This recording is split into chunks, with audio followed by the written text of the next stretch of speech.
Sa mga motorista dyan, tila sakit ng ulo ang sasalubong sa inyong linggo. Nakakda kasi magtaas ang presyo ng gasolina.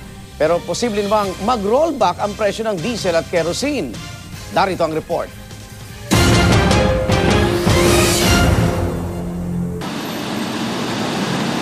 Walang preno pa rin ang pagtaas ng presyo ng petrolyo. Ngayong linggo kasi, nakatakda na namang magmahal ang gasolina. Ayon sa ilang industry sources, posibleng umabot sa 20 sentimo kada litro ang dagdag presyo.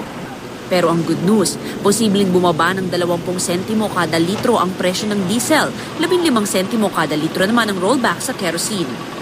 Sa kabuuan ng taong 2013, 26 na beses nagtaas ng presyo ang gasolina o katumbas ng mahigit 17 piso kada litrong dagdag sa presyo nito.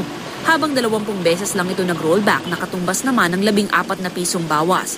Kung tutuusin, umabot ng 2 piso at 85 sentimo kada litro ang net na dagdag ng presyo ng gasolina.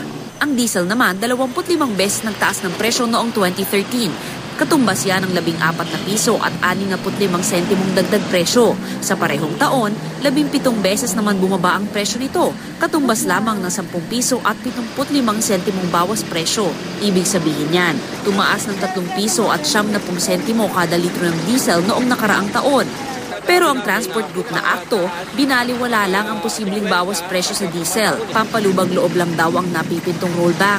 Nakapagtaas na sila ng ilang beses, mga 3-4 na beses.